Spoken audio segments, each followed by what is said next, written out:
आज इस वीडियो में हम बात करने वाले हैं शून्यता सप्तती के बारे में। जो ये किताब है ये आचार्य प्रशांत के द्वारा लिखी गई है। आचार्य प्रशांत जो कि एक आध्यात्मिक शिक्षक हैं और साथ ही इन्होंने IIT, IIM और UPSC भी क्रैक कर रखा है। तो ये किताब जो है एक प्रकार से तो बौद्ध धर्म पर आधारित है कि बौद्ध धर्म में जो हमारे भगवान बुद्ध हुए हैं उनके शिक्षाओं पर आधारित ये किताब है। आप इस बुक को देख सकते हैं कि इसमें क्या दिया हुआ है कि इसमें कुल यहाँ पे अगर हम इसके बैक साइड में पढ़ें तो यहाँ पे समरी दी हुई है कि वेदांत की जितनी स्पष्टता से महात्मा बुद्ध के दर्शन में उभर कर आती है। जो वेदांत होता है, वेदांत क्या होता है? जो हमारे वेद हैं, जो भारतीय संस्कृति में जो वेद हैं, वेदों का जो अंतिम ग्रंथ है, जो अंतिम हिस्सा होता है उसको हम लोग वेदांत बोलते हैं। जो उपनिषद होता है उसी उपनिषद को हम लोग वेदांत बोलते हैं। तो वेदांत को जो बात है जितनी स्पष्टता से महात्मा बुद्ध के दर्शन में उभर कर आती है उतनी स्पष्टता से शायद ही कहीं और जगह पे उभर कर आती है। और उसी बात को आचार्य नागार्जुन ने शून्यता सप्तती में संकलित किया हुआ है। तो शून्यता सप्तती आचार्य नागार्जुन के द्वारा रचित ग्रंथ है जो मानव के मूल दुख को संबोधित करता है।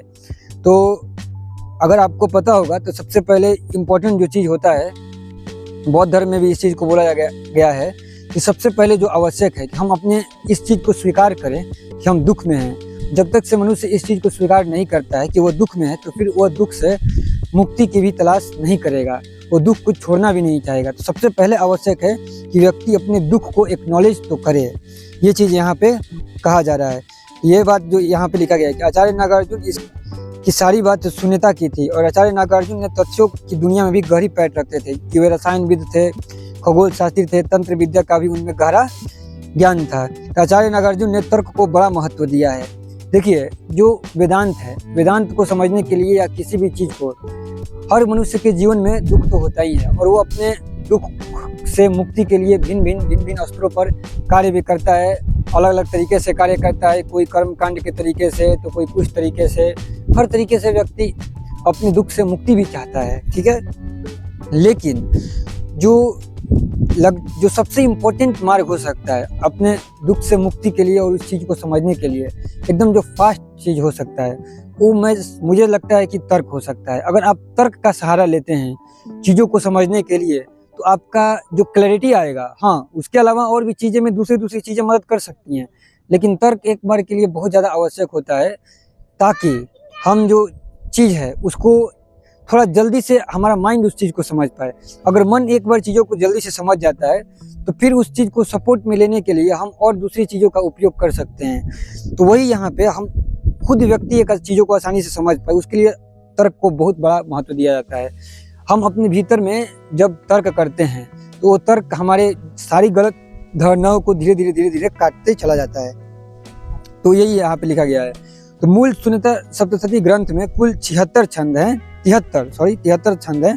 प्रस्तुत पुस्तक में सिर्फ 12 छंदों को आचार्य जी ने व्याख्यानों को संकलित किया गया है और एक एक छंद का परिप्रेक्ष्य हमारे जीवन में अत्यंत व्यवहारिक रूप से दिखाया गया है। ऐसा भी नहीं है कि ये जो इसकी व्याख्या है ये पुराने समय में है। इन व्याख्याओं को आज के समसामयिक तल पर भी उतार के रखा गया है। तो थोड़ा सा इसमें हम देख लेते हैं कि बुक में क्या क्या चीज़ें हैं ताकि आप यहाँ पे, तो सबसे पहले आचार्य प्रशांत का यहाँ पे इंट्रोडक्शन है।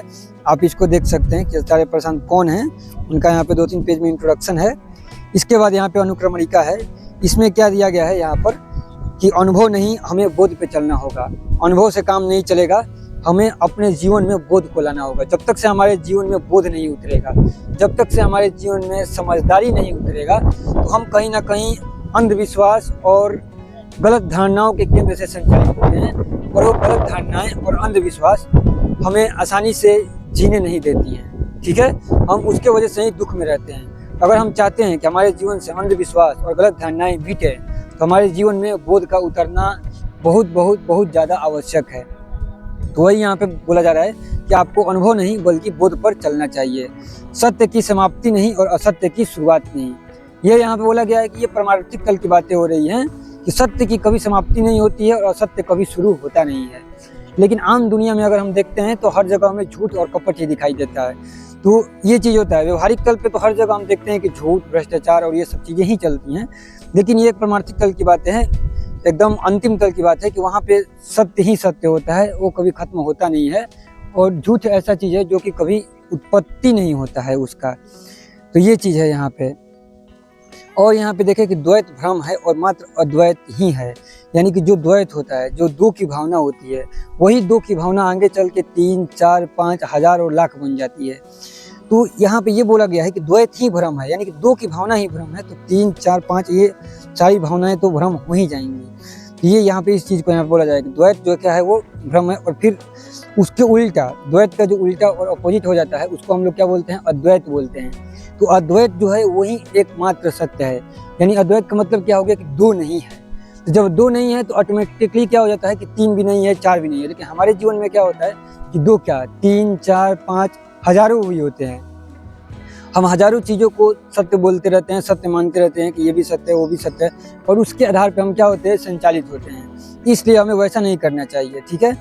तो जगत मिथ्या और जीव भी मिथ्या, यानी कि सत्य इससे कहीं अलग है। इस चीज़ को हमें समझना हुआ है कि जगत क्या है, मिथ्या है, और जीव भी मिथ्या है। क्योंकि ये क्या होता है, इनकी उत्पत्ति होती है और विनाश होती है। जिस भी चीज़ की उत्पत्ति होती है और विनाश होती है उसको हम लोग मिथ्या बोलते हैं, ठीक है।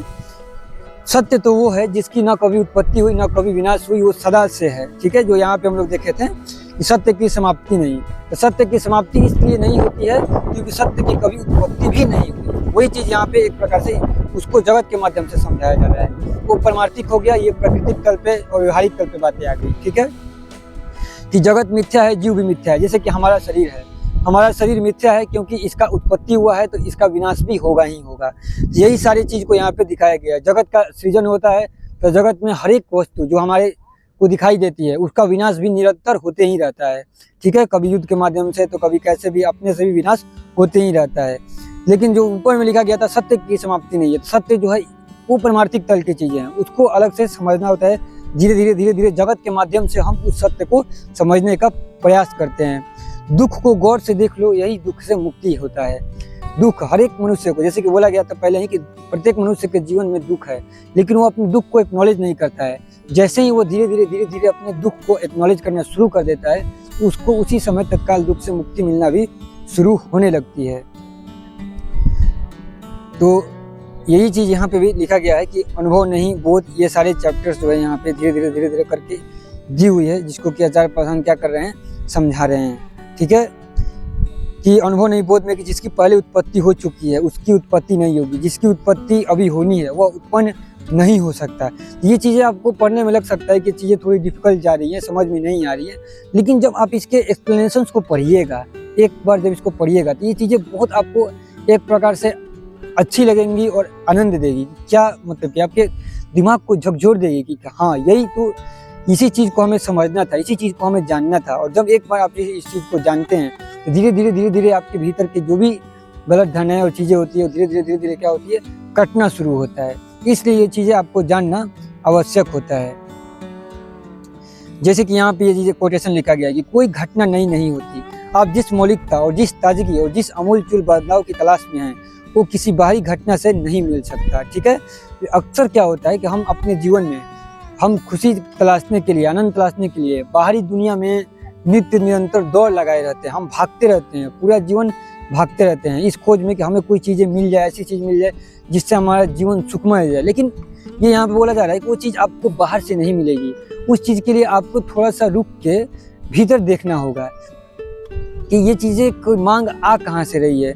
उस चीज़ के लिए यहाँ पे ये चीज़ें बोली जा रही है। अगर और मैं आपको दिखाना चाहूँ यहाँ पे कुछ, तो नयापन सृष्टि में नहीं है, नयापन दृष्टि में। इसी चीज़ को यहाँ पे फिर से एक्नॉलेज किया जा रहा है। यहाँ पे जो चीज़ था कि नई घटना नहीं होती, तो हम उस चीज़ को जानने के लिए, नयापन सृष्टि में नहीं है, लेकिन हम क्या करते हैं, अक्सर मनुष्य क्या करता है कि नयापन ढूंढने कहाँ जाता है, वो सृष्टि में जाता है, यानी कि संसार में जाता है। लेकिन यहाँ पे आचार्य प्रधान बता रहे हैं कि नयापन सृष्टि में नहीं है, ठीक है। सृष्टि में क्या ही नया हो जाता है, कुछ भी नया नहीं होता है। इसीलिए जब भी हम सृष्टि में कुछ नई चीज़ें खरीदते भी हैं, हम क्या करते हैं, संसार में बहुत मेहनत करते हैं, धन कमाते हैं, धन कमाने के बाद हम संसार में जाते हैं और कुछ नई चीज़ें खरीद के लाते हैं। वो चीज़ें हमें कितनी दिन संतावना देती हैं, कुछ दिन संतावना देने के बाद फिर से मन में दुख या फिर मन कोई और नई कामना करने लग जाता है।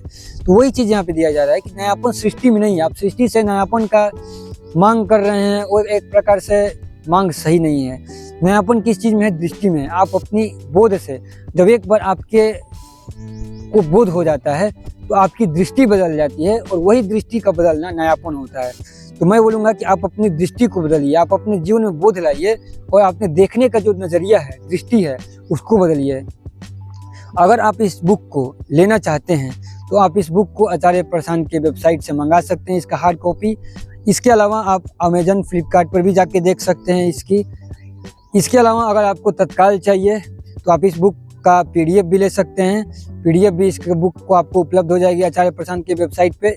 इसके अलावा अगर आप चाहते हैं कि लाइव वीडियो और लाइव सत्रों से जुड़ें तो आचार्य प्रशांत लाइव सत्र चला रहे हैं, जिसमें गीता, सुनीता सप्तती और भी संत कबीर के भजन, अनेक महापुरुष के ऊपर बात, जैसे भगत सिंह हो गए, स्वामी विवेकानंद हो गए, संत कबीर हो गए, गुरु नानक हो गए, उन सारे संतों पे, महात्माओं पे बातें होती हैं। तो अगर आप इन सारी चीज़ों को देखना चाहते हैं, समझना चाहते हैं, ताकि इन लोगों से सीख के आपका जीवन बदले, आपको जीवन में बोध आए, तो आप इस चीज़ों के आप गीता सेशंस को ज्वाइन कर सकते हैं। उसका लिंक भी आपको डिस्क्रिप्शन में मिल जाएगा, और आप जल्द से जल्द हम चाहेंगे कि आप गीता सेशन को ज्वाइन करें। तब तक के लिए धन्यवाद।